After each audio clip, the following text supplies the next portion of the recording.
निष्पक्ष और सटीक खबरें देखने के लिए क्राइम संसार न्यूज को लाइक, शेयर और सब्सक्राइब करें और बेल आइकन को दबाना न भूलें।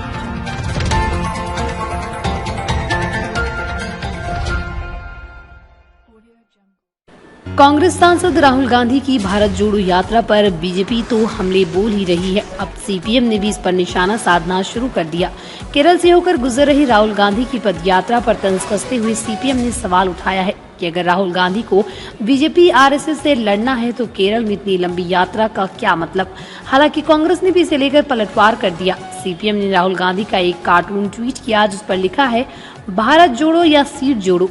केरल में 18 दिन, यूपी में 2 दिन बीजेपी आरएसएस से लड़ने का अजीब तरीका। तस्वीर में केरल के नक्शे को लाल रंग में और यूपी के नक्शे को भगवा रंग में दिखाया गया। इसके जवाब में कांग्रेस महासचिव जयराम रमेश ने सीपीएम की आलोचना को मूर्खतापूर्ण बताया।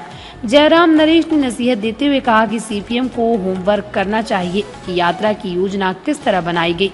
जयराम ने केरल में सीपीएम को बीजेपी की ए टीम और इशारों में मुख्यमंत्री पिनराई विजयन को मुंडू मोदी तक बता दिया।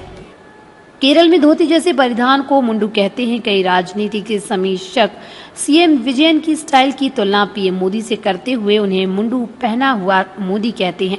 दरअसल राहुल गांधी की भारत जोड़ो यात्रा इन दिनों केरल से गुजर रही है, जहां सीपीएम सत्ता में और कांग्रेस प्रमुख विपक्षी दल हैं। राहुल अपनी भारत जोड़ो यात्रा में केवल देश के मुद्दों को उठाते हुए मोदी सरकार पर निशाना साध रही है। इसके बावजूद सीपीएम ने राहुल गांधी की यात्रा पर निशाना साधकर जाहिर कर दिया कि जिस विपक्षी एकजुटता की बात होती है वो व्यावहारिक रूप से कितनी कठिन है।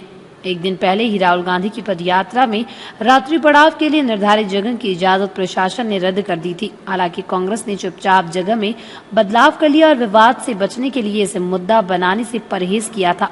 लेकिन इस बार कांग्रेस ने सीपीएम को बयान कड़ा जवाब दिया। विडंबना ये है कि सीपीएम और कांग्रेस बंगाल में पिछले 2 विधानसभा चुनाव में गठबंधन में लड़ चुके हैं। बता दें कि बीते साल हुए केरल विधानसभा चुनाव में सीपीएम के नेतृत्व में वाम गठबंधन एलडीएफ ने लगातार दूसरी बार जीत दर्ज की।